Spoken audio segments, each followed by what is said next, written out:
Olá a todos, sejam muito bem-vindos a mais uma sessão dedicada ao Antigo Egito, a mitos e lendas. Hoje venho-vos falar de alguns deuses, não propriamente os deuses criadores da Eneade, que como já vos foram apresentados, mas vou-vos falar daqueles que são completamente emblemáticos. Por exemplo, a deusa Bastet. A deusa Bastet é a deusa com cabeça de gato. E geralmente quando nós pensamos no Egito, surge-nos logo esta deusa. Esta deusa também tinha uma função muito importante, porque era a protetora. Era uma deusa muito protetora. Nós, aliás, vemos que os deuses tinham diferentes funções, eram deuses criadores, eram deuses protetores, civilizadores, e neste caso, Bastet é uma deusa protetora, ligada ao parto, à fertilidade e aos segredos femininos. Era representada com cabeça de gato ou então com o corpo todo de gato. Durante o dia, digamos, ela estava em figura feminina, e vou-vos apresentar a imagem, figura feminina, corpo de mulher com cabeça de gato, e à noite transformava-se inteiramente numa figura felina, em gato. Lá está. Porque Bastet viajava na barca solar juntamente com o Ré, que nós já falámos, que representava todo o movimento solar, o Ré, o Deus solar no seu auge, e quando havia este percurso da barca solar, Bastet acompanhava Ré para protegê-lo precisamente no momento em que acontecia a noite, em que o disco solar, o Sol, Ré, o grande criador luminoso, passava pelo Duat. O Duat é um mundo subterrâneo, passava e teria de ser protegido da serpente Apófis, que tentava impedir que não houvesse nova alvorada, não houvesse um novo nascer do dia. E então Bastet aí assumia a sua forma completamente felina para proteger o grande criador, a Ré. Portanto, esta deusa está muito ligada à proteção, a todos os níveis, e a escolha de um gato. Nós pensamos muitas vezes, realmente, há sempre a presença de animais nos deuses. Portanto, os deuses têm sempre uma figura de animal. E porquê de gatos? Os gatos eram muito sagrados no Antigo Egito e, de facto, eles eram muito protetores, porque protegiam os alimentos. Tudo aquilo que nos nutre era protegido porque eles caçavam os roedores, certo? E também algumas serpentes e cobras venenosas. Portanto, eles eram protetores do lar, da vida doméstica, da vida da nutrição. Tudo que estava relacionado com alimentos, de nutrir, e nascimentos. É curioso, e agora fazendo uma passagem, um paralelismo para o pensamento da atualidade, que no teatro os animais, quando nós trabalhamos os animais em teatro, ou seja, é uma das técnicas que usamos, eles estão associados a forças internas, a qualidades internas. Podemos dizer também a adjetivos. E nesse sentido, o gato também representa muito a capacidade de adaptação, a flexibilidade, e também um gato tem 7 vidas, segundo se diz. Portanto, há aqui algo associado a ciclos de renascimento, vida e morte. Portanto, ele tem ali 7 vidas. E, de facto, Bastet, esta deusa protetora, também está a fazer o ciclo com o Ré, o ciclo de suposto nascimento e morte, porque o deus solar, certo, no seu percurso da barca, é isso que faz, há sempre um renascimento. Então, Bastet, como vimos, está intimamente ligada à figura do animal gato, e nesse sentido os antigos egípcios protegiam os gatos. Eram animais sagrados, inclusivamente eram mumificados. Portanto, nós encontramos várias múmias de gatos, e se algum egípcio fizesse mal a um gato, tinha pena de morte. Porquê? Porque para os egípcios os animais representavam encarnações dos deuses. Eram as encarnações, os deuses encarnavam sob a forma e sobre famílias de animais. Portanto, quando estavam a comunicar com gatos, os antigos egípcios estavam a comunicar diretamente com a deusa Bastet. E isto é transversal, e nós já vamos ver, porque todos os deuses têm aí este lado de figura animal, é transversal a todos os animais. Portanto, há sempre uma grande proteção, um grande amor, um grande respeito, e nós aqui vemos como os antigos, nesse sentido, estavam muito profundamente conectados com os animais. Não se distanciavam assim tanto da vida selvagem. Eles eram consagrados. Claro que o animal, o gato, entretanto, foi domesticado, certo? Mas outros animais que eram mais selvagens, de natureza mais selvagem. Por exemplo, temos também outra deusa muito interessante, que é a deusa Hathor. E a deusa Hathor, vou-vos mostrar. Aqui eu estou a mostrá-la com a figura também de corpo de mulher. E depois temos uma coroa com 2 chifres e um disco solar. A deusa era solar, era filha de Ré também. E Hathor geralmente é representada completamente com o corpo de vaca. Portanto, a representação mais comum, lá está, aparece novamente a figura do animal. E era uma deusa muito importante. Era cultuada em todo o Egito também. No entanto, mais tarde, quase que Ísis, a deusa Ísis, que já vos falei dela, se sobrepôs um pouco aqui a Hathor, mas Hathor tinha uma grande importância. Também era a deusa da beleza, do amor, da fertilidade também. E esta deusa diz que amamentava os faraós. Portanto, era como se fosse quase uma mãe nutridora da linhagem real dos antigos egípcios. E então os faraós eram chamados de filhos de Hathor. Portanto, filhos de Hathor. Ela igualmente era protetora dos defuntos. Quando os egípcios chegavam, eram recém-chegados ao reino dos mortos, ou seja, morriam e eram recém-chegados ao mundo dos mortos, quem estava lá para nutri-los era Hathor. Hathor recebia-os com comida e bebida. Foram feitas muitas festividades em honra da deusa e ela também era considerada como deusa da dança. Também como deusa da dança. E diz-se que a humanidade nasceu das suas lágrimas. Isto é muito bonito, portanto é como se houvesse um lado de sofrimento. E há, porque ela era considerada o olho direito de Ré. E daqui a pouco eu já vos vou ler um conto mitológico que aparece em vários túmulos no Vale dos Reis e que está associado aqui a esta deusa, a deusa Hathor, e também a Sekhmet, que é a deusa que eu vos vou apresentar a seguir. Sekhmet. Portanto, Sekhmet, agora tenho aqui uma imagem, consegui encontrar uma imagem mais bonitinha desta deusa. Sekhmet, conseguem ver? É esta deusa. Portanto, é uma deusa com cabeça de leoa. E agora vou fazer aqui uma à parte. No início também, Bastet, a deusa com cabeça de gato, surgia com cabeça de leoa. Portanto, nós começamos a perceber que às vezes há justaposição dos conceitos, das energias associadas aos deuses e às deusas. Portanto, mas Bastet, cabeça de gato, para não criar confusão, e Sekhmet, cabeça de leoa. E agora aqui é uma parte muito interessante, porque Sekhmet é uma deusa que foi criada por Ré para castigar a humanidade. Para castigar a humanidade quando a humanidade estava com um comportamento que Ré considerava não correto. Só que o que acontece é que ela tornou-se, na sua, digamos, possessão, ela era tomada por aquela fúria do castigo, ela tornou-se altamente vingativa. Então Sekhmet é a deusa, tornou-se a deusa da vingança.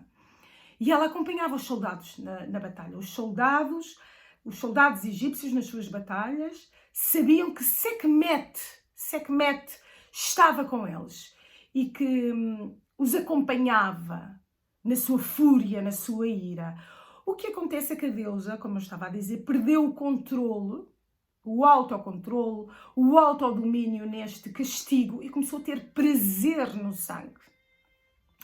Prazer. E Ré ficou muito desgostoso, não é? Ficou muito desgostoso que ela tivesse prazer e porque perdeu o domínio e porque parte da humanidade, que era inocente, passava a ser castigada devido à sua falta de autodomínio, por assim dizer. Então, neste conto mitológico, vocês vão perceber um bocadinho mais o que aconteceu, de como eles acalmavam a deusa. Por exemplo, nas batalhas, no fim das batalhas, faziam diversas cerimónias, festividades associadas ao vinho. E porquê ao vinho? Porque o vinho é cor de sangue e foi a forma de reencontrar ali, de reencontrar a forma de acalmar a sede de sangue de Sekhmet. Portanto, os soldados faziam cerimónias no fim de agradecimento à deusa para que ela acalmasse, para que ela ficasse em completa paz e não se descontrolasse, por assim dizer, na sua vingança. E eu agora vou-vos ler este texto, este conto mitológico, que se chama precisamente A Destruição da Humanidade. E aqui volto a falar um pouco desta justaposição de deuses e deusas, porque vocês vão ver que aqui é Hathor que se transforma em Sekhmet e volta a si a Hathor. Portanto, nós vemos que as deusas, que o olho direito de Ré, ao castigar a humanidade, aparece primeiramente como Hathor, a deusa que é a mãe dos faraós, não é? Eles eram chamados os filhos de Hathor, que os protegia esta linhagem real, mas que facilmente também se transforma na deusa da vingança em Sekhmet. Portanto, há aqui todo este cruzamento de entidades divinas. Este texto, este conto, como vos digo, eu vou-vos... claro, desta obra que está muitíssimo bem feita, Mitos e Lendas do Antigo Egito, de Luís Manuel de Araújo. E este é precisamente um conto mitológico conhecido pelo título de Livro da Vaca do Céu, e que foi inscrito em vários túmulos do Vale dos Reis pertencentes a faraós do Império Novo. Tutancâmon, Sete e I, Ramsés II, Ramsés III e Ramsés VI. Portanto, vou começar por ler. Chama-se A Destruição da Humanidade. Aconteceu no tempo da majestade do Deus Ré, que se tinha criado a si mesmo e que se tornara rei dos homens e dos deuses. Entretanto, envelheceu e os seus ossos eram como prata, a sua pele como ouro e os seus cabelos como verdadeiro lápis lazuli. Então os homens começaram a conspirar contra ele e as notícias da conspiração chegaram ao ouvido. Ré convocou então os deuses, seus seguidores. Tragam-me o meu olho. Shu, Tefnut, Geb, Nut, os pais e as mães que estavam comigo quando eu estava no Nun, incluindo Nun, o deus do abismo líquido de onde eu saí. Ré pediu que a reunião fosse realizada em segredo, a fim de que os homens não soubessem o que eles estavam fazendo, e os deuses dirigiram-se ao palácio de Ré. Quando os deuses chegaram e se colocaram em ordem diante da majestade de Ré, pediram que ele lhes dissesse qual era a dificuldade. Ré falou então a Nun. Ó tu, o mais velho de quem eu vim, e vós, deuses prigímenos, os homens planeiam o mal contra mim. Que devo eu fazer? Não os quero destruir, enquanto não ouvir a vossa opinião. Disse Nun. Meu filho Ré, tu que és maior do que eu, de quem saíste, e mais velho do que aquele que te fez, senta-te calmamente no teu trono. Grande é o terror que reina quando o teu olho, o sol, avança contra aqueles que conspiram contra ti. Disse Ré. Fugiram para o deserto, apavorados de que eu pudesse falar com eles. E os deuses disseram: manda o teu olho apanhar aqueles que conspiraram contra ti. Manda-o como Hathor. Estamos a ver o tal olho de Ré, Sekhmet, e aqui a aparecer como Hathor, a justa posição. E vou continuar. Aceitando o conselho, Ré enviou o seu olho na forma da deusa Hathor. Esta dirigiu-se cheia de fúria para o deserto e exerceu a vingança de Ré sobre os homens que tinham fugido para lá. Quando ela voltou, depois de haver massacrado muitos homens, Ré recebeu-a com alegria, felicitou-a pelo seu sucesso, o que a tornou posteriormente conhecida como Sekhmet, nome que quer dizer a poderosa. Hathor regozijou-se, infelizmente, a tal ponto com o seu feito sangrento, que Ré ficou preocupado que ela pudesse fazer mais do que era necessário. Ele não era um Deus implacável que desejasse a destruição completa da humanidade. Queria apenas dar uma lição aos homens. Por isso mandou alguns dos seus mensageiros mais rápidos a Elefantina, a fim de trazer uma carga do brilhante ocre vermelho que ali se encontrava. Os mensageiros voltaram com o ocre vermelho e então Ré ordenou ao sumo sacerdote de Mênfis que o moesse. As servas trataram de preparar uma grande quantidade de cerveja, à qual foi misturado o ocre vermelho, a fim de que parecesse o sangue dos homens. 7.000 potes dessa cerveja foram feitos, e Ré foi até à sala de destilaria com os deuses, seus companheiros, para a ver e apreciar.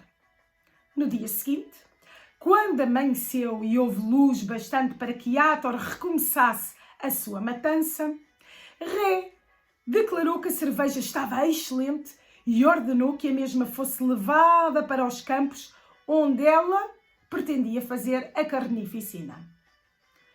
Protegerei os homens dela, disse Ré, e ordenou que a bebida fosse derramada nos campos para onde iria Hathor. E assim, os 7.000 potes foram levados pelos seus servidores e despejados sobre a terra, ficando os campos cobertos até a uma altura de 3 palmos, justamente como queria Sua Majestade, o Deus Ré. Pouco depois, Hathor apareceu em cena, pronta a renovar a sua batalha contra os homens, sedenta como estava do sangue deles.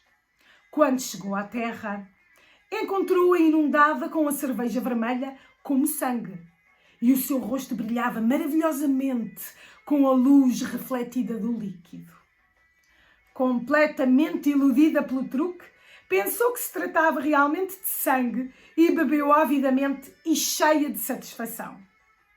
Mas não tardou que a cerveja fizesse o seu efeito e ela ficou embriagada e inteiramente incapaz de reconhecer os homens e massacrá-los. Dessa maneira, o seu cruel intuito de exterminar a humanidade foi desviado e ela nada pôde fazer. Quando Hathor voltou a si do torpor da embriaguez, a sua fúria tinha desaparecido e Ré recebeu-a de volta como seu olho, o sol, dizendo: vem em paz, ó graciosa. Ré então ordenou que daí por diante fosse costume preparar bebidas para a deusa em todas as festas do ano e que a preparação dessas bebidas fosse confiada às mãos das servas. E por isso apareceram belas mulheres na cidade de Imu. A partir de então, tornou-se hábito que todos os anos, no festival de Hathor, todos os homens confiassem às servas a tarefa de preparar bebidas em honra da deusa e, por causa disso, Hathor tornou-se conhecida como a deusa do vinho. Eu não vou ler mais, o texto continuava, mas aqui está descrito o que aconteceu. Portanto, em termos de fúria, como é que Sekhmet perdia o seu autocontrole. E aqui há uma grande lição a tirarmos, não é? E agora vou fazer novamente o paralelismo para o trabalho das técnicas teatrais. O ator é o atleta do coração. O atleta do coração no sentido que começa por identificar, a reconhecer as suas emoções para melhor expressá-las nas suas personagens. E este autodomínio emocional pode ser aplicado a qualquer pessoa. Portanto, esta técnica teatral, as técnicas teatral de reconhecimento de emoções servem para qualquer pessoa porque produzem o autoconhecimento e o autodomínio. E de facto, Sekhmet aqui representa, quando a deusa Hathor se transforma na deusa leoa, furiosa, sedenta de sangue, ela representa a emoção da ira, da vingança descontrolada. E é uma grande aprendizagem. E curioso como foi o vinho, não é? Que a iludiu e que também deturpou a sua visão, deturpou o seu discernimento, mas ela não conseguiu aplicar a sua fúria. Portanto, aqui também aparece o vinho, também ligado a algo que nos produz uma certa inconsciência, no sentido de perdermos o foco, não é? Ficarmos embriagados, mas que acabou por acalmar a fúria, a ira e a vingança. Então apresentei-vos assim por alto estas três deusas que estão, como viram, muito ligadas, porque a Bastet, a deusa gato, que também no início era representada com cabeça de leoa, depois temos aqui Horus, a deusa vaca, não é? Representada pelo animal, e depois temos Sekhmet, a deusa leoa, e vemos aqui neste conto mitológico como elas se cruzavam. Agora vou-vos falar um pouco dos deuses associados ao rio Nilo, porque o rio Nilo tem os seus famosos crocodilos do Nilo, não é? Então vou apresentar-vos Sobek. Sobek, o deus crocodilo, portanto. E este é uma representação de um animal puramente selvagem. Puramente selvagem. O deus Sobek era um deus que estava associado também à proteção e à nutrição, claro, porque é um deus do rio Nilo, e quando havia as cheias do Nilo, os campos tornavam-se completamente, a terra tornava-se fértil, e portanto a partir desse momento havia alimentação, nutrição, havia peixes, havia tudo, e nós já vemos que dentro do rio Nilo há vários deuses específicos para cada condição, digamos assim, do deus. Neste caso, Sobek está associado aos crocodilos. E também à proteção de tudo o que era maligno. Portanto, este deus protegia os antigos egípcios de tudo aquilo que era maligno. E diz inclusivamente que, e daí o respeito que os antigos egípcios tinham pelos crocodilos, que ele encarnava naqueles crocodilos do rio Nilo, e que os egípcios pediam, por favor, para a Sobek, dirigiam-se a Sobek, por favor, acalma a fúria, que não era fúria, mas acalma os crocodilos para que não sejam tão agressivos. E começaram a domesticá-los também, portanto, esta é a parte muito interessante, domesticavam os crocodilos e nas festividades adornavam-nos com joias e com adereços. Portanto, há crocodilos, segundo parece, que eram um pouco mais dóceis e domesticados. Portanto, já vos falei, gostava de dizer este pormenor do Deus. O Deus Sobek, ele criou o rio do seu suor. Portanto, o rio Nilo nasceu do suor de Sobek. É curioso porque a humanidade nasceu das lágrimas, certo? De Hathor, e o rio Nilo nasceu do suor. É como se houvesse algo de esforço, de trabalho, de intenção também, de intenção. Há uma intenção que o rio toma a sua forma, certo? Então há um esforço nesse sentido, há uma ação de esforço, do suor. Mas há outros deuses aqui associados, agora vou-vos falar da Anuket, como tem alguns nomes complicados. Anuket, que é esta deusa. Portanto, Anuket é a deusa associada ao fluxo da água do Nilo. associada à primeira catarata do Nilo, ao ritmo das águas, às cheias do Nilo. Portanto, também era muito associada à fertilidade. E os antigos egípcios também se dirigiam a Anuquete, precisamente por causa dos movimentos das cheias deste rio. Portanto, o rio Crocodilo estava mais associado à formação em si, à criação do rio, o Sobek, e aqui a Anuquete mais às cheias, à primeira catarata. Portanto, e era nessa altura que era festejada.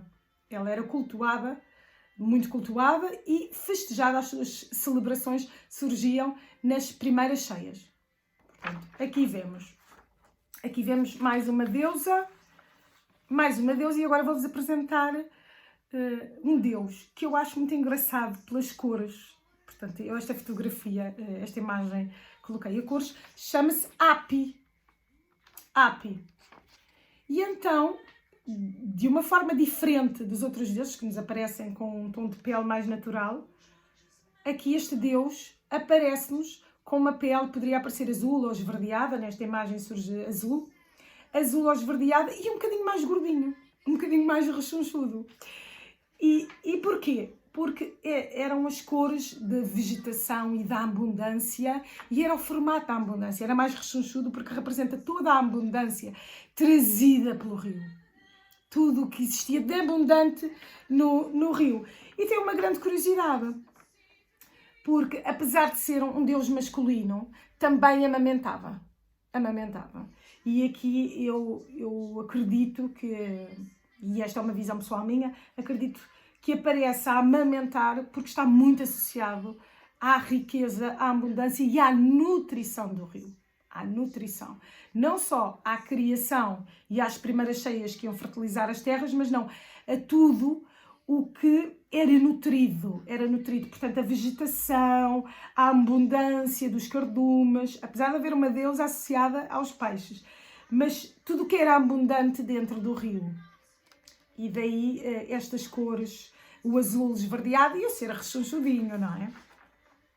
E agora temos aqui uma deusa que se chama Atmeit. Eu penso que seja assim que se diga o nome. E esta, lá está, como vos falei dos cardumes, era representada com um peixe. Portanto, figura de mulher com um peixe.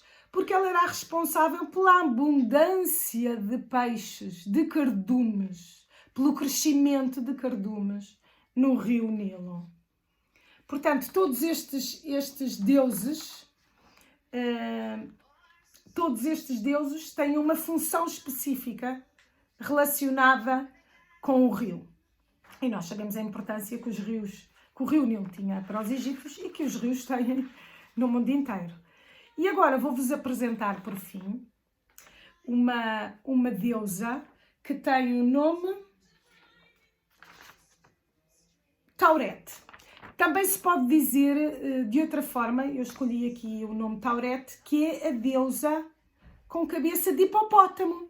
Portanto, esta deusa com cabeça de hipopótamo, ao contrário de maior parte dos deuses, grande parte dos deuses que já vos apresentei nestas sessões, ela não era cultuada em templos, portanto, daquilo que se descobriu até hoje, não se vê essas referências, não se encontra essas referências. Era uma divindade assumidamente doméstica. E está associada aos partos, muito ligada às mulheres grávidas, porque ela protegia as mulheres durante o parto e os recém-nascidos. Portanto, esta era a sua função principal. Era proteger o parto, o momento do parto e também a gravidez, claro, para que tudo corresse bem. E depois os recém-nascidos eram protegidos por Tauret, a deusa hipopótama. E as grávidas, inclusivamente, faziam-se acompanhar por estatuetas da deusa. Eram amuletos de proteção. Já vos apresentei os deuses que tinha para vos falar nesta sessão. É sempre muito curioso, e agora falando aqui novamente com a mentalidade e a visão da época atual, é muito curioso nós vermos as divindades associadas a animais, não só pelo respeito que apresenta à vida animal, selvagem e domesticada, não só pelo respeito e ligação à natureza. Portanto, os antigos egípcios e até há pouco tempo, só os últimos séculos, é que nós fomos nos distanciando da natureza.